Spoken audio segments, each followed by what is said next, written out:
जय हिंद। स्वागत है आप सभी का एक बार फिर से लक्ष्य के यूट्यूब चैनल पर। और पिछली रेगुलर क्लासेस जो पॉलिटी की चल रही हैं उसमें हम पार्लियामेंट को डिस्कस कर रहे थे। आज हम इसका लास्ट टॉपिक देखेंगे, संसदीय समितियां।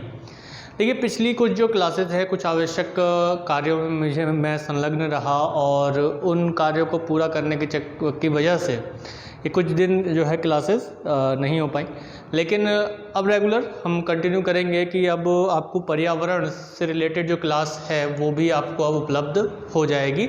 कुछ दिनों में, एक दो दिन में आपको पर्यावरण से संबंधित जो क्लासेस हैं वो आपको मिल जाएंगी, जो कि सभी एग्ज़ाम्स के लिए इम्पोर्टेंट है। जो इकोलॉजी और एनवायरनमेंट की क्लासें हैं वो सभी के लिए, जैसे कि यूपी टेट है, सुपर टेट है, या फिर जो यूपीएसआई है, तो इन सब में, या यूपीपीएससी है, Uttar Pradesh public service commission है, या पीईटी का एग्ज़ाम देने वाले हैं, तो इन सभी एग्ज़ाम्स के लिए जो है वो रेगुलर अच्छी क्लासेस अब शुरू होने वाली हैं, जो कि कौन सी होंगी, पर्यावरण से संबंधित क्लासेस होगी। तो उस चीज़ को थोड़ा सा डिस्क्राइब करने के लिए या सही से उसे आप लोगों तक पहुंचाने के लिए इस वजह से जो है कुछ दिन क्लासेस डिस्टर्ब रही, लेकिन अब जो है रेगुलर हो जाएगी। हिस्ट्री भी आपको अब रेगुलर आ जाएगा। चलिए तो बात करते हैं जिन्होंने इस समय का लाभ उठाया और पिछली क्लासेस को जिन्होंने रिवाइज किया है। तो अगली क्लास जो हम संसद के लेकर क्वेश्चन आंसर्स पर डिस्कशन करेंगे उनके लिए बहुत अच्छा होगा, और रेगुलर जो डिस्कशन में रहेगा और क्वेश्चंस के आंसर तुरंत देता रहेगा उसके लिए बहुत ज़्यादा लाभदायक होगा। और प्रैक्टिस बहुत ज़्यादा ज़रूरी होती है किसी भी चीज़ के लिए। अगर आपने कोई भी टॉपिक पढ़ लिया है और उसका आपने प्रैक्टिस नहीं किया है तो ये चीज़ जो है दिक्कत करती है, लेकिन प्रैक्टिस इज़ मस्ट। इसीलिए हम हर एक टॉपिक के बाद क्या करते हैं, क्वेश्चन आंसर्स पर डिस्कशन करते हैं, जो कि आप लोग जानते हैं, जो रेगुलर बने हुए हैं वो अच्छे से जानते हैं इस चीज़ को। चलिए, तो संसदीय समितियों की हम लोग बात करते हैं। तो संसदीय समितियाँ क्या होती हैं?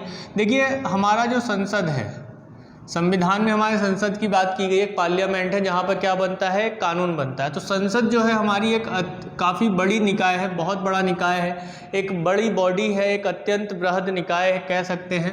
ठीक है, क्या है संसद? एक बृहद निकाय है, बृहद निकाय है, एक बड़ी बॉडी है, काफ़ी बड़ी बॉडी है, जिसके पास सभी काम को करने के लिए, यानी कह सकते हैं कि उसके पास बहुत सारे काम होते हैं। अब इतनी बड़ी बॉडी है तो इसके पास कार्य भी कई सारे होंगे, ठीक है, कार्य भी अधिक होंगे। लेकिन अब इतने सारे कार्यों को करने के लिए क्या होता है कि समय पर्याप्त नहीं होता है। क्या? समय पर्याप्त नहीं होता है। अब जब समय पर्याप्त नहीं होगा, लेकिन काम को करना तो जरूरी है, क्योंकि भाई काम बहुत ज़्यादा जरूरी है, उसमें कानून व्यवस्था है, या फिर नए नए नियमों को लेकर आना है, या अन्य दूसरी योजनाओं को लेकर आना है, इसके पास ऑलरेडी काम बहुत ज़्यादा है और उन कामों को करने के लिए समय कम है, पर्याप्त समय नहीं रहता है। तब इस चीज़ के लिए क्या किया गया है? इस चीज़ के लिए संविधान में संसदीय समितियों के बारे में बताया गया है। किसके बारे में बताया गया? संसदीय समितियों के बारे में बताया गया है। तो जो संसदीय समितियां हैं उनके विषय में बताया गया है कि यह किस लिए होंगी? यह सहायता के लिए होंगी। जो संसद के कार्य हैं उनकी सहायता के लिए ये होंगी। यानी कि जो संसदीय समितियां हैं वो जो सभी प्रकार के अन्य मामले हैं उन सब की जांच के लिए जो काम संसद करेगी, पार्लियामेंट करेगी, वो समितियां बनाकर इन समितियों को संसदीय समितियों को दे दिया जाएगा। अब वह किसी भी मामले की वैधानिकता को जांचेगी या उसका गहन अध्ययन करेगी, गहन अध्ययन करके उसे संसद को सौंप देगी, ताकि संसद उस पर निर्णय ले सके। यानी कि एक काम जो संसद का ये था कि किसी भी विषय पर क्या करे कि वह उसको गहन अध्ययन करे, उस पर पूरा रिसर्च करे, उसको पूरे तरीके से देखे कि कहीं किसी कानून का उल्लंघन तो नहीं कर रहा है। तो वो सारी चीज़ों के लिए क्या किया गया? संविधान में संसदीय समितियों के बारे में बताया गया। तो यानी कि संसदीय समितियों का उल्लेख संविधान में किया गया। संविधान में जो कहा गया है कि संसदीय समितियां होंगी, लेकिन संविधान में इस चीज़ को नहीं बताया गया है कि संसदीय समितियों का गठन या उसका कार्यकाल या कार्य क्या होगा। ठीक है, इसके लिए कोई विशिष्ट व्यवस्था नहीं की गई है। बात समझ में आ रही है? इसके लिए कोई विशिष्ट व्यवस्था नहीं की गई है। तो जल्दी से शेयर कर दो अपने दोस्तों के बीच में, क्योंकि कंसेप्ट बहुत ज़्यादा अच्छे चल रहे हैं। अगर आप चाहते हैं कि आपको रेगुलर इसी तरीके की क्लासेस मिलती रहें और चीज़ें आगे बढ़े, जैसा कि मैं बार बार कोशिश करता हूं कि आपको कुछ नई चीज़ें मिले, और मैं हर बार एक नई क्लास इंट्रोड्यूस, नई क्लास लाने की कोशिश करता हूं। देखिए, ये तभी संभव होगा जब आप लोग सहायता करेंगे, सपोर्ट करेंगे, ज़्यादा से ज़्यादा शेयर करेंगे अपने दोस्तों के बीच में। एक जो लक्ष्य फैमिली है उस फैमिली को बढ़ाएंगे। मैं पहले ही बोल चुका हूँ, जितने भी सब्सक्राइबर्स हैं इस फैमिली के सदस्य हैं, और हर कोई सदस्य ये चाहता है कि उसकी फैमिली बढ़े, उत्कृष्टता की ओर बढ़े और ऊंची लक्ष्य को प्राप्त करे। तो ये आपके ऊपर है कि आप कितना इसे आगे बढ़ाते हैं। अगर आपको चीज़ें अच्छी मिल रही हैं, सीखने को मिल रही हैं और आने वाले एग्जाम्स में ये आपके लिए लाभदायक सिद्ध हो सकते हैं, अगर आपको ऐसा लगता है तो ज़रूर शेयर करें, लाइक करना बिल्कुल ना भूलें। और जो लोग आज पहली बार देख रहे हैं उनसे तो मैं यही अनुरोध करूंगा कि सब्सक्राइब जरूर करें, अगर उन्हें कुछ नया और अच्छा सीखने को मिल रहा है तो, कुछ हटके कुछ अलग।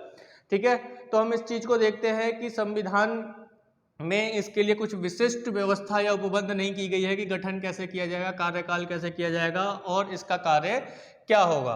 तो इस चीज़ को लेकर अगर हम देखें तो ये कार्य कैसे करेगी, फिर भाई कोई बात नहीं बताया गया है। तो ये बताया गया है कि भाई जिस भी सदन में इनका निर्माण होगा, इन समितियों का, एक समिति का निर्माण, मान लिया कि भाई राज्यसभा में एक समिति का निर्माण करा गया किसी काम की जांच के लिए। ठीक है, राज्यसभा में निर्माण किया गया, एक समिति बनाई गई लोकसभा में किसी काम की जांच के लिए, उस पर सलाह देने के लिए या उस पर अपना निर्णय देने के लिए।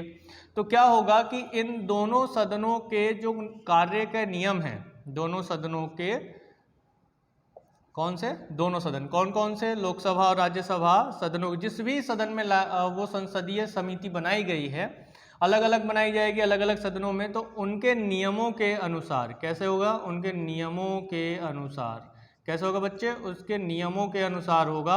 नियमों के अनुसार जो है कार्यवाही की जाएगी, यानी कार्य कैसे करेगी ये सरकार, कैसे करेगी ये संसदीय समितियां कार्य, उसके नियमों के अनुसार। किसके नियमों के अनुसार, जिस भी सदन में उसका गठन किया गया है उस सदन के अनुसार ये कार्य करेगा, ऐसा एक बात बताई गई है संविधान में। संसदीय समितियों की जो नियुक्ति है, देखिए नियुक्ति की अगर हम बात करें कि संसदीय समितियां बनेंगी कैसे, है ना, इसकी अगर हम नियुक्ति की बात करें, नियुक्ति या इसका जो चुनाव होता है वो कैसे होगा, वह सदन से होगा। यानी कि सदन के सदस्य ही उसमें नियुक्त होंगे और उनमें से ही किसी को चुना जाएगा। और ये काम कौन करता है, ये काम करते हैं, अगर लोकसभा में है तो अध्यक्ष, लोकसभा अध्यक्ष, और यदि राज्यसभा में है तो सभापति। देखिए सीधा कंसेप्ट है, कोई रॉकेट साइंस नहीं है यहाँ पे। तो कोई रॉकेट साइंस नहीं है तो रटने की ज़रूरत नहीं है, सीधा समझते हुए चलिए। और अगर आप रेगुलर चीज़ों को समझ रहे हैं तो आप ये मानिए, यकीन मानिए कि आप जल्दी ही, बहुत जल्दी आगे की तरफ बढ़ने वाले हैं। तो यहाँ पर बात को समझते रहिए और कंसेप्चुअली चीज़ों को समझिए, रटने की जरूरत नहीं, क्योंकि रटने वाला टाइम जा चुका है। और जो लोग रट के ये सोच रहे हैं कि हम बहुत सी चीज़ों को ले आएंगे तो गलत है। तो जीएस, जनरल अवेयरनेस हो या जनरल नॉलेज हो या जनरल स्टडीज़ हो, इन सभी का एक मूलभूत सिद्धांत है कि आप बेसिक्स को समझ लीजिए। और मैं बार बार इस चीज़ को आप लोगों के सामने भी रखता हूँ। तो एक बात और मैं आप लोगों को बता दूँ कि पीईटी जो उत्तर प्रदेश में अभी एक नया एग्ज़ाम इंट्रोड्यूस किया गया है उत्तर प्रदेश सरकार द्वारा, उत्तर प्रदेश SSC के लिए, कि जो भी वैकेंसियाँ यूपी SSC में आएंगी, Uttar Pradesh staff selection commission के उसमें आएंगी, तब क्या होगा, सबऑर्डिनेट स्टाफ सिलेक्शन कमीशन में आएंगी, तब क्या होगा कि उसे पहले पीईटी क्वालिफाई होना चाहिए, तभी वह इनमें आने वाली वैकेंसी उसको फिलअप कर सकता है। जैसे वीडियो की वैकेंसी होती है, तो इसमें मैंने जब सिलेबस देखा, हालांकि एक वीडियो मैं आप लोगों को जरूर डालूंगा इसके लिए, इसका पूरा सिलेबस को डिस्क्राइब करूंगा, एक एक करके बताऊंगा कि किसमें क्या है। और यकीन मानिए कि इस सिलेबस में वही सारी चीज़ें दी हुई हैं जो आपने अभी तक पढ़ी हैं। हिस्ट्री में जैन धर्म, बौद्ध धर्म पढ़ा हुआ है, बहुत अच्छे से दिया हुआ है। तो ये सारा चीज़ें। और एक बात मैं यहाँ पे पहले ही बता देता हूँ कि पीईटी का एग्ज़ाम निकालना है तो आपको जीएस पढ़ना पड़ेगा बहुत अच्छे से, क्योंकि इसमें जो है 55 नंबर का वेटेज केवल इसका है। 100 नंबर का पेपर है और 55 नंबर केवल यही लेकर आ रहा है। ठीक है, 100 नंबर का पेपर है, 55 नंबर केवल यही लेकर आ रहा है। तो इसको पढ़ना पड़ेगा, सही से पढ़ना पड़ेगा, समझना पड़ेगा। तो वैकेंसीज के लिए रेडी रहिए, जल्द ही आने वाली हैं। और यूपी टेट वालों को भी मैं बता दूं, उनका नोटिफिकेशन जल्द ही आने वाला है, तो कमर कस लें अपना और तैयार रहें। चलिए, तो इस पर बात हम करेंगे अलग से एक वीडियो डालूंगा मैं, उसको आप बड़े आराम से देखिएगा, समझ लीजिएगा पूरा सिलेबस क्या है, क्या योग्यता है, क्या चीज़ें हैं, वो सारी चीज़ें मैं आप लोगों को बताऊंगा। तो बच्चे हम कहाँ थे, हम ये बात कर रहे थे कि दोनों सदनों के अनुसार उसका कार्य होगा। नियुक्ति जो होती है वो सदन के अध्यक्ष या में से ही, सदन के सदस्यों में से ही होती है, अध्यक्ष उसकी नियुक्ति इत्यादि करते हैं। और जो समिति काम करती है है ना। जो काम करेगी वो कैसे करेगी, समिति जो है अगर लोकसभा में है तो अध्यक्ष के निर्देशानुसार और राज्यसभा में है तो सभापति के निर्देशानुसार कार्य करती है। कैसे कार्य करती है, अध्यक्ष और सभापति के निर्देशानुसार काम करती है, यानी कि जो अध्यक्ष और सभापति ने निर्देश दिए हैं कि भाई आपको इस टॉपिक पर जांच करनी है ना। जैसे बोफोर्स घोटाला हो गया, 2G स्पेक्ट्रम घोटाला हो गया, कोल घोटाला हो गया, तो ये जो घोटाले हुए तो इसकी जांच किसने की, इसकी जांच जो की आपके सीबीआई ने की। अरे भाई सीबीआई तो इन्वेस्टिगेटिंग एजेंसी है, लेकिन उन रिपोर्टों की जांच, उन सभी चीज़ों की जांच जो की गई वो किसके द्वारा की गई, संसदीय समितियों के द्वारा की गई। ठीक है, तो संसदीय समितियों में वो कौन सी संसदीय समितियां होंगी उस पर भी अभी हम बात करेंगे कि कितने प्रकार की संसदीय समितियां होती हैं। तो यहां तक मुझे लगता है कि आप लोग एक बेसिक बैकग्राउंड यहां पर समझ रहे होंगे कि संसदीय समितियां होती क्या है। चलो एक बार और हम रिवाइज कर लेते हैं कि भाई संसद जो है एक बहुत बड़ी निकाय है, हमारी बृहद निकाय है और उस पर काम बहुत सारे हैं, लेकिन उस काम को करने के लिए जो है पर्याप्त समय नहीं होता है, टाइम नहीं होता है। तो अब उसके काम का थोड़ा सा बर्डन हटाने के लिए, है ना, उसके काम का थोड़ा सा बर्डन हटाने के लिए क्या होगा कि आप जो है वो अपना काम किसी और को दे दें थोड़ा सा। तो इन्होंने क्या किया, संसद ने संसदीय समितियां बना ली। और संसदीय समितियां कौन होंगे, कोई बाहर के लोग नहीं होंगे, उसमें संसद के ही सदस्य होंगे।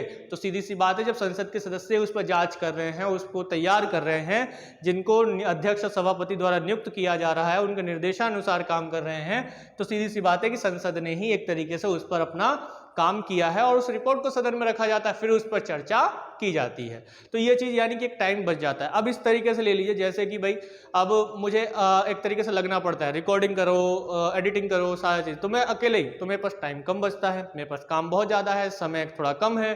तो अब मैं क्या करूँ कि एक बंदा हायर करूँ, एक बच्चे को मैं हायर करूँ कि भाई आप जो है मेरे लिए ये काम कर दो, ठीक है, आप एडिटिंग कर दो या ये चीज़ कर दो। तो अब मैं क्या करूँगा कि अब मैंने अपना एक बर्डन उसको दे दिया, लेकिन अभी ये इतना जल्दी नहीं हो सकता। हम मोबाइल और हम लोग जो है काफ़ी, और हमारी टीम जो है पूरी लगी हुई है, तो वो थोड़ा काम हल्का कब होगा, जब आप लोग शेयर ज़्यादा करेंगे, हमारे ऊपर थोड़ा बर्डन कम होगा और इसके साथ साथ जो है और ज़्यादा अच्छी चीज़ें आपको हम पढ़ा पाएंगे, खुल के अच्छे से अच्छी चीज़ों को समझा पाएंगे। चलिए, तो यहाँ पर हमने ये चीज़ें देख ली। लेकिन संविधान में समितियों के बारे में बताया गया, लेकिन गठन कार्यकाल के बारे में, इसके बारे में डिस्कशन नहीं किया गया है। तो चलिए बात कर लेते हैं कि जो संसदीय समितियाँ होती हैं इनके टाइप्स क्या है ना, इनके कितने प्रकार के होती हैं, और इनमें जो महत्वपूर्ण हैं उनको ही देखेंगे जो हमारे एग्जाम से रिलेटेड हैं। ज़्यादा अंदर तक नहीं जाएंगे चीज़ों को लेकर, क्योंकि जितनी आवश्यकता है उतना ही लिया जाए तो ज़्यादा सही रहेगा। और हमें एग्ज़ाम निकालना है, अपना अच्छे से एग्ज़ाम निकालना है, एक अच्छी समझ के साथ निकालना है। तो इसीलिए एक जो अच्छी समझ को जो है हम थोड़ा सा विकसित करने का अब प्रयास करते हैं। तो संसदीय समितियाँ, भैया क्या बात करें बच्चे, संसदीय समितियाँ। तो संसदीय समितियाँ मुख्यतः दो प्रकार की देखी जाती है बच्चे, कौन कौन सी, स्थायी समिति और एक तदर्थ समिति, तदर्थ या अस्थायी समिति, अस्थायी समिति। तो कोई रॉकेट साइंस नहीं है, ठीक है। देखिए स्थायी समिति जो है उसका चयन हर साल होता है, ठीक है। इसका गठन जो होता है, इसका जो चयन होता है, गठन अगर हम बोलें तो गठन कब होगा, प्रति वर्ष इसका गठन किया जाएगा, प्रति वर्ष इसका गठन होगा, ठीक है। और एक निश्चित समय के लिए सदस्य इस पर काम करते रहेंगे प्रति वर्ष, और एक समय के अनुसार, प्रति वर्ष समयानुसार क्या होगा बच्चे, इसका गठन होगा। और ये हमेशा निरंतर चलती रहती है, निरंतर रहने वाली समिति होती है, निरंतरता के आधार पर काम करती है, निरंतरता, कंटिन्यूअसली काम करते हैं, निरंतरता के आधार पर काम करती है, ठीक है बच्चे, आधार पर कार्य करती है, यानी कि ये खत्म नहीं होती है। लेकिन तदर्थ समिति को देखें तो तदर्थ समिति कुछ विशिष्ट अवसरों पर बनाई जाती है। कैसे बनाई जाती है, विशिष्ट अवसरों पर बनाई जाती है, कोई रॉकेट साइंस नहीं है। अस्थायी सही समझ में आ गया होगा कि कार्य समाप्त होने के बाद ये समाप्त हो जाता है, जो भी इसे कार्य दिए गए, है ना, जो भी कार्य दिए गए, कार्य जो भी हैं उसमें क्या होगा, जो भी कार्य दिए गए हैं वो समाप्त हो गया, इसने अपना काम पूरा कर लिया। अब जैसे ही काम समाप्त हो गया वैसे ही ये समिति भी समाप्त हो जाएगी। कोई रॉकेट साइंस लगा नहीं है, सीधा सा कहानी है, आराम से समझिए और आगे बढ़ते रहिए, ठीक है।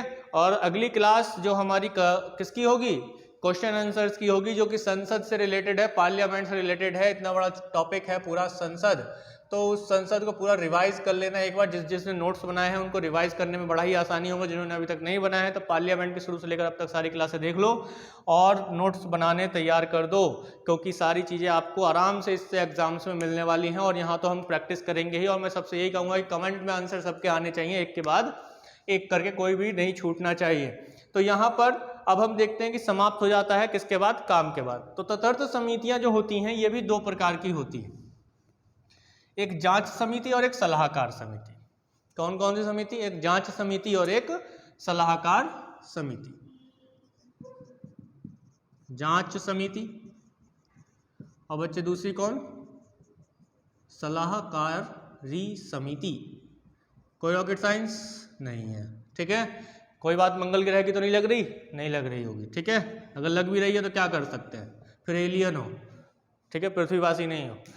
समझ में आ गई बात। चलिए, तो जांच समिति, तो जो जांच समिति है ये क्या होती है, जांच समिति किसी भ्रष्टाचार के या किसी प्रकार के घोटाले के जांच के लिए इसको बनाया जाता है, ठीक है। घोटाले की जांच हो रही है, सीधा सा बात समझे, घोटाले की जांच के लिए बनाया जाता है। जैसे उदाहरण के रूप में आप ले लो बोफोर्स घोटाला,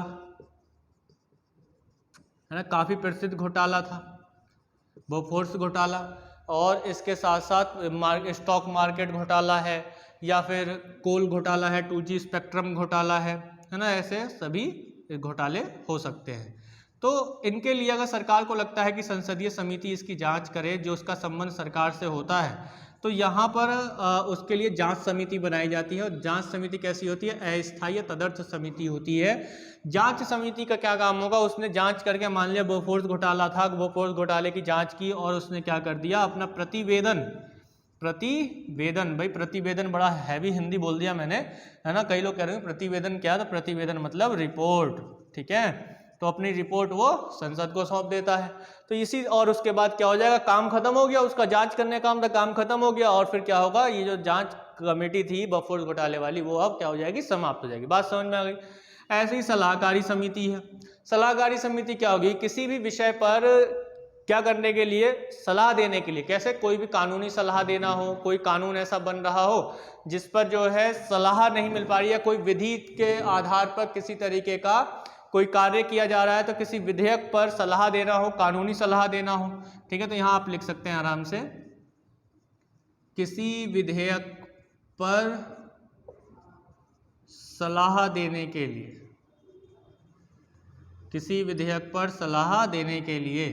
तो यहां पर जो अब हम देख रहे हैं कि जो सलाहकारी समिति है, क्या है, सलाहकारी समिति। तो बच्चे सलाहकारी समिति क्या होगी, सलाहकारी समिति ये होगी कि किसी विधेयक पर सलाह देने के लिए कि वह कानूनी रूप से सही है या नहीं है, उसमें कोई गड़बड़ तो नहीं है, उस पर कोई आगे चल के किसी तरीके की ऐसी व्यवस्था तो नहीं बन जाएगी जिसकी वजह से उसे रद्द करना पड़े, या सुप्रीम कोर्ट उस पर कोई एक तरीके से पटिशन कोई सुप्रीम कोर्ट में डाल दे और सुप्रीम कोर्ट उस पर रोक तो नहीं लगाए किसी आधार पर। तो इन सब चीज़ों पर जांच करने के लिए, सलाह देने के लिए सलाहकारी समिति बनाई जाती है। अब मान लिया कि जो ये कोई विधेयक है, विधेयक ले लेते हैं, काफ़ी चर्चित विधेयक CAA ले लेते हैं, चलिए ठीक है, या फिर कोई एक विधेयक ले लेते हैं जिसमें आपका 126वां विधेयक था, जिसके द्वारा 104वां संशोधन किया गया। तो उसमें आरक्षण को ले लेते हैं कि जो SC ST आरक्षण है, SC और ST आरक्षण है, वो कहाँ है, लोकसभा में उसे बताया गया, उसे बढ़ाया गया। अभी 10 साल के लिए, 10 वर्षों के लिए बढ़ा दिया गया। ये पिछली क्लासेस में कितनी बार बताया, जो कि 2030 तक अब बढ़ा दिया है। तो अब इस पर कोई भी विधेयक है तो उस पर सलाह देने के लिए कि भाई इसमें ये विधेयक हम लेकर आ रहे हैं, सरकार कहेगी ये विधेयक हम लेकर आ रहे हैं, इस पर जो है आप लोग ठीक से देख लीजिए, सभी पहलुओं को देख लीजिए कि कहीं कोई ऐसा पहलू तो नहीं बच रहा है जिस पर आगे चलकर इस पर दिक्कत बन जाए। तो सलाहकारी समिति उन विषय पर सलाह देगी। तो बात समझ में आ गई, इसका काम खत्म हो गया, सलाह दे दिया, विधेयक पास हो गया, विधेयक के ऊपर सलाह दे दी, काम खत्म, समिति खत्म। तो ये तदर्थ समिति हम लोग देखते हैं। तो अब हम बात कर लेते हैं, देखिए तदर्थ और स्थायी समितियां कई हो सकती हैं, कितनी बनी हैं, कितनी खत्म हुई हैं, तो इसको हम एक रूप में नहीं देख सकते ऐसे। लेकिन स्थायी समितियां कुछ प्रमुख समितियां हैं, जैसे प्राक्कलन समिति है, लोक लेखा समिति है, ठीक है, लोक उपक्रम समिति है। तो ये कुछ जो समितियां हैं ये महत्वपूर्ण समितियां जिनसे हमारे प्रश्न अक्सर बनते हैं। तो अब हम बात कर लेते हैं किसकी, स्थायी समितियों की। और स्थायी समितियों में जो ये महत्वपूर्ण समितियां हैं इनकी जो है अब चर्चा एक के बाद एक करके कर लेते हैं। यदि किसी को कोई डाउट हो रहा है, कोई बात समझ में नहीं आ रही है तो कमेंट बॉक्स में जरूर डालें। जल्द ही जो है आपको बहुत सी नई चीज़ें देखने को मिल रहेंगी। अगर ये समझिए कि अगर मेरी क्लासेस ब्रेक होती हैं, है ना, अगर मेरी क्लासेस ब्रेक होती हैं तो ये मत समझिए कि क्लासेस अब नहीं आएंगी, ये समझिए कुछ नया आने वाला है, ठीक है, क्योंकि कुछ नई चीज़ें आपको इंट्रोड्यूस होने वाली है। अगर 2 दिन 3 दिन या 2 दिन लगातार क्लास नहीं आ रही है मेरी, तो ये समझिए कि कुछ नया जो है अब आपको मिलने वाला है। घबराया मत कीजिए, ठीक है। चीज़ें आपके हित के लिए यहाँ पे हैं और आपको कितना अच्छा दे सकते हैं उस पर है।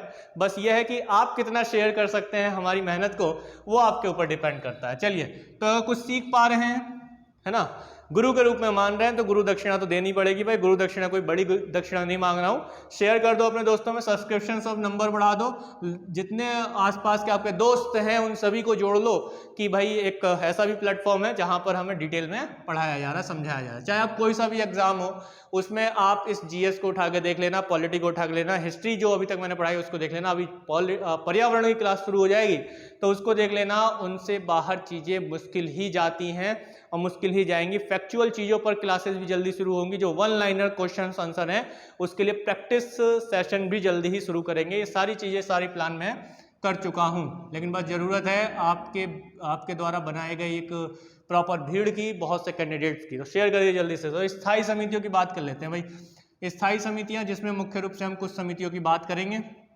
कौन कौन सी समिति, जैसे लोक लेखा समिति जो कि सबसे महत्वपूर्ण है, लोक लेखा समिति। तो कौन सी समिति बच्चे, लोक लेखा समिति। अंग्रेजी वाले पब्लिक अकाउंट कमेटी, PAC, ठीक है, पब्लिक अकाउंट कमेटी, अक्सर सुना होगा PAC, पब्लिक अकाउंट समिति। प्राक्कलन समिति, प्राक्कलन समिति, कौन सी समिति बच्चे, प्राक्कलन समिति। प्राक्कलन समिति मतलब एस्टीमेट कमेटी, ठीक है। और एक आपका लोक उपक्रम समिति या सरकारी उपक्रम समिति, यानी कि पब्लिक अंडरटेकिंग कमेटीज। जो पब्लिक अंडरटेकिंग होती हैं, सरकारी कंपनियां होती हैं मुख्यतः, उनके संबंध में जो कमेटी है उसे पब्लिक अकाउंट कमेटी, माफ कीजिएगा, पब्लिक अंडरटेकिंग कमेटी कहते हैं, ठीक है, लोक उपक्रम समिति। तो एक एक करके इन पर बात कर लेते हैं। इनसे बेसिक जो क्वेश्चंस हैं आपके जो पुटअप होते हैं वो कौन कौन से होते हैं, कब इनका गठन किया गया, कब बनाया गया, तो एक एक करके जो क्वेश्चंस इनसे बनते हैं उस पर हम बात कर लेते हैं। तो लोक लेखा समिति। तो बच्चे लोक लेखा समिति क्या है, इस पर अब हम लोग बात करें। लोक लेखा समिति सबसे पहले किस प्रकार की समिति है, एक स्थायी समिति है, PAC, लोक लेखा समिति, ठीक है। कोई भी डाउट हो तो कमेंट में जरूर डालिएगा। शॉर्ट में हम इसे PAC, पब्लिक अकाउंट कमेटी बोलते हैं। वर्ष 1921 में, अरे बड़ा पुराना है भाई, वर्ष 1921 में, ठीक है, वर्ष 1921 में इसकी स्थापना की गई। और स्थापना किस अधिनियम के द्वारा की गई, 1921 से पहले सोचिए जरा कौन सा अधिनियम आया था भारत में अंग्रेजों के शासनकाल में, जल्दी से कमेंट बॉक्स में डालिए। कई बार उस चीज को बता चुका हूं कि 1921 से पहले आप देखिए कि कौन सा ऐसा अधिनियम आया था जिसने कानूनी रूप से मजबूती प्रदान की भारत में, जल्दी से कमेंट में डालिए। मैं तो बताऊंगा ही भाई, भारत शासन अधिनियम, कौन सा अधिनियम, 1919 वाला, ठीक है। भारत शासन अधिनियम आया 1919 द्वारा, तो इसके द्वारा इसको स्थापित किया गया। लोक लेखा समिति को 1921 में ही स्थापित किया गया था। कब किया गया था, 1921 में ही इसको स्थापित किया गया था। तो अब देखें तो इसमें जो सदस्यों की संख्या है ना, किसकी, जो मेंबर्स होंगे, सदस्य होंगे, वो कितने होंगे, 22 होंगे। 22 में लोकसभा के कितने होंगे, लोकसभा के ज्यादा होंगे तो 15 होंगे, राज्यसभा के कितने होंगे, राज्यसभा के कम होंगे, तो 22 में से 15 के बचे 7, ठीक है। तो डिस्ट्रीब्यूशन कुछ इस तरीके से है। आराम से ऐसे भी क्वेश्चन पूछ लेता है कि जो पब्लिक जो लोक लेखा समिति है, पब्लिक अकाउंट कमेटी है, इसमें राज्यसभा से कितने सदस्य होते हैं? तो 7 सदस्य होते हैं। लोकसभा से कितने सदस्य होते हैं? तो 15 सदस्य होते हैं और राज्यसभा से 7 सदस्य होते हैं। तो इस तरीके से क्वेश्चंस बड़े आराम से पुटअप होते हैं और बनते रहते हैं। तो 22 सदस्य यानी कि संसद सदस्यों के मध्य जो संसद सदस्य हैं, ठीक है, वो कितने होते हैं? संसद से 22 सदस्य होते हैं, जिसमें से लोकसभा से 15 और राज्यसभा से 7 सदस्य होते हैं। अब बच्चे इन सदस्यों को चुना कैसे जाता है ना? इन सदस्यों को चुना जाता है कहाँ से? संसद के सदस्यों से ही चुना जाएगा। कहाँ से चुना जाएगा? संसद सदस्यों से चुना जाएगा, संसद के सदस्यों से। अब संसद के सदस्यों से कैसे चुना जाएगा? ताकि जितनी भी पार्टियां हैं संसद में, उन सभी का एक तरीके से इसमें एक प्रतिनिधित्व हो सके। तो एकल संक्रमणीय सिद्धांत के आधार पर कैसे चुना जाता है? एकल संक्रमणीय सिद्धांत के आधार पर, ठीक है, कैसे चुना जाता है? एकल संक्रमणीय सिद्धांत के आधार पर हस्तांतरणीय मत प्रणाली के द्वारा। कैसे? हस्तांतरणीय मत। अब भैया ये पूछना मत कि ये क्या होता है, क्योंकि इसको मैं, जिन्होंने रेगुलर क्लासेस की है उनके लिए नया शब्द बिल्कुल नहीं है, और जो लोग वो बने हुए हैं ना, कुछ दिन आते हैं कुछ दिन गायब हो जाते हैं, तो उनके लिए तो बस यही है कि भैया ये समझने के लिए राष्ट्रपति वाला चैप्टर देख लो, उसमें राष्ट्रपति का चुनाव देख लो, वो बहुत अच्छे से मैंने बताया हुआ है। हस्तांतरणीय मत द्वारा, ठीक है, एकल संक्रमणीय सिद्धांत के आधार पर हस्तांतरणीय मत के द्वारा इनको चुना जाता है। इनका कार्यकाल कितना होता है सदस्यों का? इसमें कार्यकाल होता है 1 वर्ष का, ठीक है, 1 वर्ष का कार्यकाल होता है। जैसा कि मैंने बताया कि प्रति वर्ष जो है कैसे होता है, स्थायी समितियों को प्रति वर्ष बनाया जाता है। कब बनाया जाता है? प्रति वर्ष बनाया जाता है। तो सीधी सी बात है, जब उसके सदस्य चुने जाएंगे तो जब हर साल बाद बदलेगा तो 1 साल बराबर प्रति वर्ष ही तो होता है, तो 1 साल में ये सदस्यों का कार्यकाल 1 साल होगा। और इन सदस्यों में जो सदस्य चुने जाएंगे, इसमें कोई भी मंत्री नहीं होगा, कोई भी मंत्री नहीं होगा। बात समझ लीजिए, जो पॉइंट बातें हैं उनको नोट डाउन ऐसे ही करते रहिए। कोई भी मंत्री नहीं होता है इसमें। और अध्यक्ष का चुनाव जो किया जाता है, किसका? अध्यक्ष। अब इसका अध्यक्ष किसका? जो लोक लेखा समिति है, इसका अध्यक्ष जो होगा उसे कौन चुनेगा? उसे लोक सभा का अध्यक्ष चुनेगा। कौन चुनेगा? लोकसभा का अध्यक्ष जो है इसे चुनता है, ठीक है। समिति अध्यक्ष का चुनाव जो है वो लोकसभा अध्यक्ष द्वारा चुना जाता है। तो इसका अध्यक्ष कौन होगा और इसका अध्यक्ष किसको चुना जाता है? तो सीधी सी बात है, देखो एक बात ध्यान रखना कि लोक लेखा समिति का अध्यक्ष जो होता है वह विपक्षी दल का नेता होता है। कैसा होता है? विपक्षी दल का नेता होता है। देखिए कितना प्रॉपर चेक एंड बैलेंस है हमारे देश में, हमारे संविधान में। विपक्षी दल का नेता होता है। तो लोकसभा अध्यक्ष किसको चुनता है? जो विपक्षी दल के नेता होंगे उनको, यानी कि जिनकी सत्ता होगी देश में, उनके सदस्यों को नहीं। वो सदस्य उसमें शामिल होंगे, सदस्य बनेंगे, लेकिन ध्यान रहे कि कोई मंत्री नहीं बनेगा इसका सदस्य। कोई एक मंत्री भी जो है संसद में लोक लेखा समिति का सदस्य नहीं बनेगा।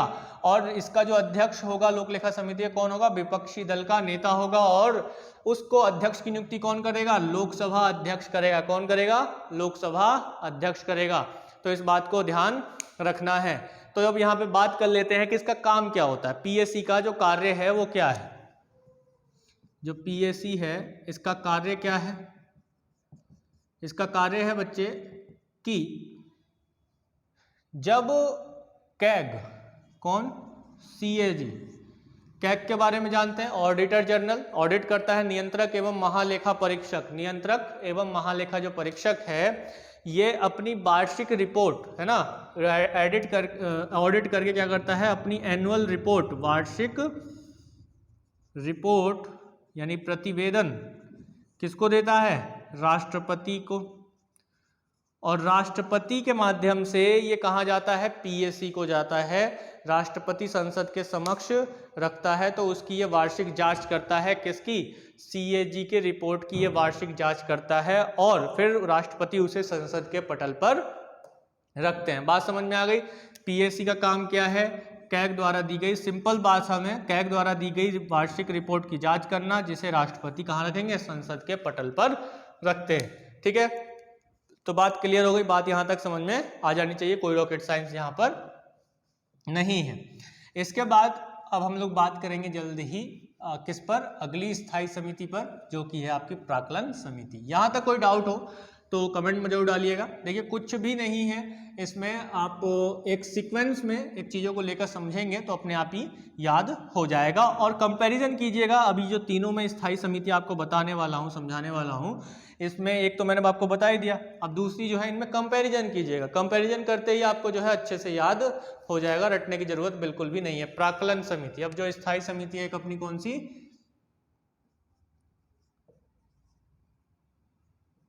प्राक्कलन समिति। कौन सी समिति, प्राक्कलन समिति, एस्टिमेट कमेटी। तो जो एस्टिमेट कमेटी है उसका क्या सिद्धांत है, वो क्या काम करती है, इसका क्या एक कह सकते हैं, इसका एक स्ट्रक्चर कैसा है, गठन कैसा है, उस चीज को देख लेते हैं। तो भाई जो प्राक्कलन समिति है ये कब आई, ये आई 1950 में। कब आई बच्चे, 1950 में। तो जॉन मथाई कौन थे, जल्दी से कमेंट बॉक्स में डालो, इनका नाम आप लोगों ने अक्सर सुना होगा। जॉन मथाई कौन थे, जल्दी से कमेंट बॉक्स में डालो। तो जॉन मथाई जो थे वो वित्त मंत्री थे। कौन थे बच्चे, वित्त मंत्री थे। तो इनकी सिफारिश पर, किसकी, जॉन मथाई की सिफारिश पर 1950 में प्राक्कलन समिति, किसकी, प्राक्कलन समिति, बच्चे किसकी, प्राक्कलन समिति का गठन किया गया। प्राक्कलन समिति का गठन किया गया, शुरुआत की गई। और शुरुआत में इसमें जो सदस्यों की संख्या थी, किसकी, सदस्यों की जो संख्या थी वह कितनी थी, 25 थी। कितनी थी, 25 थी। अभी वर्तमान में कितनी है, अभी वर्तमान में ये संख्या 1956 में बढ़ाकर 30 कर दी गई है। तो अभी भी 1956 में, वर्ष 1956 में इसकी संख्या कितनी कर दी गई है, अब सदस्यों की संख्या हो गई है किसमें, प्राक्कलन समिति में। मैं इसको ईसी लिख देता हूं, एस्टिमेट कमेटी, ठीक है। और इसमें अभी जो सदस्य हैं वो कितने हैं, 30 सदस्य हैं। कितने हैं, 30 सदस्य हैं। और ये 30 के 30 सदस्य जो होंगे वो कहां से होंगे, ये केवल लोकसभा से होंगे। कहां से होंगे बच्चे, केवल लोकसभा से होंगे। तो घबराने वाली कोई बात नहीं है। लोक लेखा समिति में कितने सदस्य हैं, कितने सदस्य हैं, 22, जिसमें से 15 लोकसभा से और 7 कहां से, राज्यसभा से। लेकिन प्राक्कलन समिति में 30 सदस्य हैं जो 1956 में हुआ, उससे पहले 25 से। पहले की बात आप ध्यान रखें या ना रखें कोई दिक्कत नहीं है, लेकिन अभी की याद रखो। अभी कितनी है, 30 है संख्या, जो केवल और केवल लोकसभा के सदस्य होते हैं, मेंबर्स ऑफ लोकसभा, ठीक है। पार्लियामेंट में भी कहाँ के, केवल लोकसभा के सदस्य इसमें होते हैं। राज्यसभा का इसमें कोई भी प्रतिनिधित्व नहीं होता है, राज्यसभा का कोई भी प्रतिनिधित्व नहीं होता है। और इनका चुनाव भी एकल संक्रमणीय सिद्धांत पर होता है। किस पर होता है, एकल संक्रमणीय सिद्धांत के आधार पर, हस्तांतरणीय मत प्रणाली के आधार पर होता है, ताकि लोकसभा में स्थित जितनी भी पार्टियां हैं, जो भी पार्टियों के सदस्य लोकसभा में हैं, उन सभी को बराबर समान मौका मिल सके। ऐसा नहीं हो केवल सत्ता दल के व्यक्ति ही इस समिति में हो, ऐसा कुछ नहीं होता है। और हम सभी जानते हैं स्थायी समिति का कार्यकाल कितना होता है, 1 वर्ष होता है। तो इसके सदस्यों का भी कार्यकाल या इस समिति का कार्यकाल भी कितना होगा, 1 वर्ष होगा। और सेम वही बात जो किसमें है, लोकलेखा समिति में है, पीएससी में है, कि कोई मंत्री सदस्य नहीं होगा, कोई मंत्री सदस्य नहीं होगा। तो वही बात सेम कहाँ आ गई बच्चे, वही बात सेम यहाँ आ गई, इस संसदीय समिति में आ गई, कि कोई भी मंत्री जो है वो सदस्य नहीं होगा, 1 वर्ष का कार्यकाल सेम है। अंतर क्या है कि इसमें केवल 30 सदस्य होंगे, और केवल ये कहाँ के होंगे, लोकसभा के होंगे। और 1950 में इसका गठन किया गया। जॉन मथाई जो वित्त मंत्री थे, उनकी किस पर, अनुशंसा पर, उनकी सिफारिश पर इनका गठन किया गया। अध्यक्ष जो है लोकसभा अध्यक्ष द्वारा ही चुना जाएगा। किसके द्वारा चुना जाएगा, जो इसका अध्यक्ष होगा, इस समिति का अध्यक्ष, सेम वही बात जो पीएससी में थी, कि लोकसभा अध्यक्ष। कौन चुनेगा, लोकसभा अध्यक्ष के द्वारा चुना जाता है। अध्यक्ष किसका, ईसी का अध्यक्ष, एस्टीमेट कमेटी का अध्यक्ष लोकसभा अध्यक्ष द्वारा चुना जाएगा। लेकिन अब जो ये वहां पर कौन होता था, पीएससी में विपक्षी दल का नेता होता था, यहाँ पर कौन होगा, यहाँ पर सत्ता दल का नेता होगा। सत्ता दल का नेता जो होगा, यानी कि सत्ता का जो दल से आने वाला कोई सदस्य होगा, सही, ठीक है, सत्ता दल का सदस्य ही इसका अध्यक्ष होगा। नेता, सत्ता दल का नेता तो भी प्रधानमंत्री हो जाता है, तो यहाँ पे सत्ता दल का सदस्य लिख लीजिए, ये ज़्यादा सही रहेगा, सदस्य शब्द ज़्यादा उचित रहेगा। तो सत्ता दल का जो सदस्य है वो क्या होगा, ईसी का यानी एस्टीमेट कमेटी का प्राक्कलन समिति का अध्यक्ष होगा। कोई मंत्री इसका सदस्य नहीं होगा। 1 वर्ष तक कार्यकाल होगा। लोकसभा अध्यक्ष ही इसके अध्यक्ष को चुनेंगे। 30 सदस्य होते हैं कि और ये सब के सब लोकसभा से आते हैं। प्राक्कलन समिति की अनुशंसा की थी जॉन मथाई ने 1950 में, जो कि वित्त मंत्री थे तब, ठीक है। तो यहाँ पर ये कंसेप्ट भी अच्छे से क्लियर हो जाना चाहिए, कोई रॉकेट साइंस यहाँ पर बचा हुआ नहीं है। इसके बाद अगला और एक और महत्वपूर्ण समिति जो स्थायी समिति है वह है आपका लोक लेखा समिति। क्या है, लोक लेखा समिति। जो भी एग्जाम आप दे रहे हो, कोई सा भी एग्जाम दे रहे हो, उसमें अगर क्वेश्चन पार्लियामेंट से बनता है, संसदीय समितियों से बनता है, तो इनसे प्रश्न आपको जरूर देखने को मिलेंगे। तो लगे रहिए अपनी तैयारी के लिए और जुड़े रहे, लक्ष्य के साथ जुड़े रहे। लक्ष्य का साथ आपने छोड़ा तो ये समझिए कि आप लक्ष्य से भटक सकते हैं, क्योंकि बहुत सारी चीज़ें हैं जो आपको डिस्ट्रैक्ट कर सकती है। आप डिस्ट्रैक्ट होते भी हैं और हो भी जाए तो कोई दिक्कत, बड़ी बात हम कह नहीं सकते कि कितना होते हैं। तो संसदीय समिति में अब हम बात करते हैं सरकारी या कहा जाए लोक उपक्रम संबंधी समिति, ठीक है, लोक उपक्रम संबंध समिति, पब्लिक अंडरटेकिंग कमेटी, ठीक है, लोक उपक्रम समिति। तो इसको बनाया गया था जी कब, इसको बनाया गया था वर्ष 1964 में। किसकी सिफारिश पर, कृष्ण मेनन समिति की सिफारिश पर, कृष्ण मेनन समिति की सिफारिश पर इसे बनाया गया था। तो कुल मिला के शुरुआत में यानी कि 1964 में इसमें जो सदस्य थे वो 15 थे, है ना। मूलतः अगर हम देखें मूल रूप से कितने सदस्य थे, मूलतः सदस्य, तो इसमें सदस्य थे बच्चे कितने, 15 मेंबर्स थे इस कमेटी में। 1974 में इसकी संख्या बढ़ा दी गई। कब बढ़ाई गई, वर्ष 1974 में। और 1974 में ये संख्या बढ़ाकर पीएससी की संख्या के बराबर कर दिया गया। पीएससी में कितने सदस्य थे, 22, तो इसमें भी कितने कर दिए गए, 22 सदस्य कर दिए गए। और डिस्ट्रीब्यूशन भी क्या कर दिया गया, सेम रख दिया गया, 15 और 7। क्या किया गया, 15 और 7। 15 कहां से, ज्यादा वाले कहां से हैं, लोकसभा से हैं और कम वाले राज्यसभा से। कोई रॉकेट साइंस नहीं है यहां तक। मैं समझता हूं चीजें बड़े आराम से क्लेरिफाई हो जाएंगी। कार्यकाल, कार्यकाल कितना होगा, वही 1 वर्ष। चुना कैसे जाएगा, उसी तरीके से चुना जाएगा। और इसमें भी कोई मंत्री सदस्य नहीं होगा। तीनों में ही कोई मंत्री सदस्य नहीं है, कॉमन बात है ये। 1 वर्ष का कार्यकाल कॉमन बात है, ठीक है। पीएससी में और इसमें सदस्यों की संख्या 1 है। प्राक्कलन समिति में अलग है। प्राक्कलन समिति में केवल लोकसभा का ही अधिकार होता है एक तरीके से अगर कहा जाए तो। अध्यक्ष कौन चुना जाएगा, अध्यक्ष किसके द्वारा चुना जाएगा, तो सेम बात वही है कि तीनों में ही अध्यक्ष किसके द्वारा चुना जाता है, लोकसभा अध्यक्ष द्वारा ही अध्यक्ष को चुना जाता है।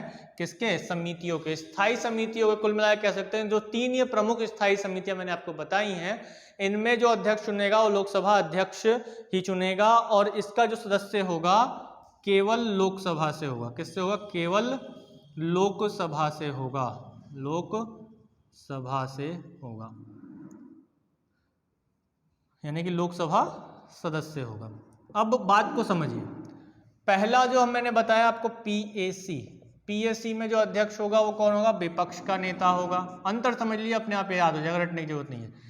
ईसी जो था यानी कि कौन सा, एस्टीमेट कमेटी, इसमें सत्ता दल का नेता, ये विपक्ष का नेता हो गया। और यहाँ पर सत्ता दल का नेता यानी कि जो सत्ता में है, जिसकी सरकार है देश में, केंद्र में, तो सत्ता दल का नेता हो गया, ठीक है। इसमें क्या बोला है, कौन सा आपका, पब्लिक जो अंडरटेकिंग कंपनीज हैं, पब्लिक अंडरटेकिंग कंपनीज कमेटी, इसमें जो है क्या होगा कि जो लोकसभा के सदस्य होंगे, इसमें क्या होगा, लोकसभा के सदस्य, लोकसभा के सदस्य, लोकसभा के मेंबर्स होंगे। लोकसभा के मेंबर्स का मतलब क्या हो गया कि वह चाहे सरकार में हो या ना हो, लोकसभा में जो है, ठीक है, विपक्ष में भी हो सकता है, ठीक है, लोकसभा में सरकार का भी सदस्य हो सकता है, ठीक है, तो वो सदस्य भी इसका अध्यक्ष हो सकता है, और वो उसको कौन नियुक्त करेगा, लोकसभा अध्यक्ष नियुक्त करता है। इसमें राज्यसभा का सदस्य अध्यक्ष नहीं बनता है, जबकि राज्यसभा के 7 मेंबर्स इसमें होते हैं, ठीक है, लेकिन राज्यसभा का नहीं होगा, केवल कहां से होगा, लोकसभा का होगा, तो इस बात को ध्यान रखिएगा। तो यहां तक संसदीय समितियां जो है अच्छे से समझ में आई होंगी, कोई रॉकेट साइंस नहीं है। और मैं बार बार इस चीज़ को कह रहा हूँ, जिन्होंने पिछली क्लासेस रेगुलर रिवाइज की हैं, रेगुलर पढ़ के आए हैं, उनके लिए कोई बड़ी बात नहीं है, लेकिन फिर भी अटक रहा है, कोई चीज़ डाउटफुल है, तो आप कमेंट में जरूर छोड़िए कि ये चीज़ हमें थोड़ा समझ में नहीं आई है, बताइए, तो मैं उसे अगली क्लास में जरूर क्लेरिफाई करूंगा। अगली क्लास जो होगी हमारी, मैं एक बार फिर से बता दूं, पार्लियामेंट से रिलेटेड क्वेश्चन आंसर्स की होगी, तो जल्दी से रिवाइज करके बैठ जाइएगा, और मेरे क्वेश्चन स्क्रीन पर आते ही आपके आंसर कमेंट बॉक्स में आ जाने चाहिए। बहुत ही कम चुनिंदा लोग ही क्वेश्चन आंसर्स का क्लास करते हैं, लेकिन मैं ये कहूँगा कि वो चुनिंदा लोग ही एक दिन मिसाल कायम करेंगे कि हाँ, वो अपनी मेहनत से दूर नहीं भागे, और मेहनत से जब दूर नहीं भागे तो उनको फल जो है अच्छा वाला ही मिलेगा ना, मीठा वाला, एकदम बढ़िया वाला। लेकिन जो लोग दूर भागते हैं, क्वेश्चन से दूर भागते हैं, कमेंट्स नहीं करते हैं, केवल देखते हैं, सुनते हैं, तो उससे कोई फायदा नहीं है। देखना सुनना, ये समझ लीजिए कि आप एक नॉर्मल किताब पढ़ रहे हैं, लेकिन जब तक डिस्कशन नहीं होता है तब तक चीज़ें अच्छी नहीं बनती हैं। तो कोशिश कीजिए कि ज़्यादा से ज़्यादा डिस्कशन मोड में आइए, और अगली क्लास में मिलते हैं किसके लिए, क्वेश्चन आंसर्स के लिए।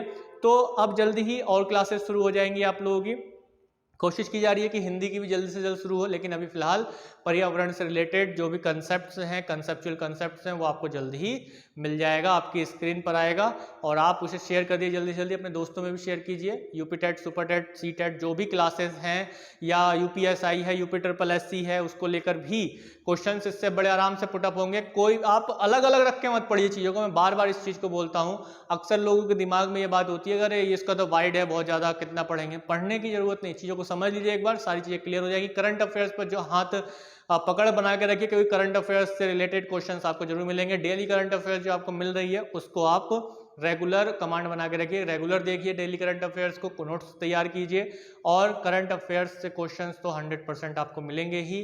और मैं बता दूं कि जो यूपी-SSC का या पीईटी का जो सिलेबस है, उसमें करंट अफेयर्स ही मात्र 20 नंबर की है, जो जीएस वाला सेक्शन है उसमें से 20 नंबर की है, 35 नंबर के बाकी तो आपके ये हिस्ट्री, पॉलिटी, ज्योग्राफी, ये सारी चीज़ें आ जाती हैं। तो चलिए, यहाँ तक लास्ट तक बने रहने के लिए, आपने पूरी क्लास की, उसके लिए बहुत बहुत धन्यवाद। अब क्लास आपने की है, धन्यवाद तो मैं बोल रहा हूँ आप लोगों को कि बहुत बहुत धन्यवाद उसके लिए, क्लास करने के लिए, और ऐसे ही आगे बढ़ते रहिए। वीडियो को लास्ट तक देखिए, हर एक क्लास को देखिए, और नोट्स तैयार कीजिए, अपने दोस्तों में शेयर जरूर कीजिए, ताकि हमारी जो मेहनत है वो सफल रहे। लाइक जरूर कीजिए। धन्यवाद, जय हिंद।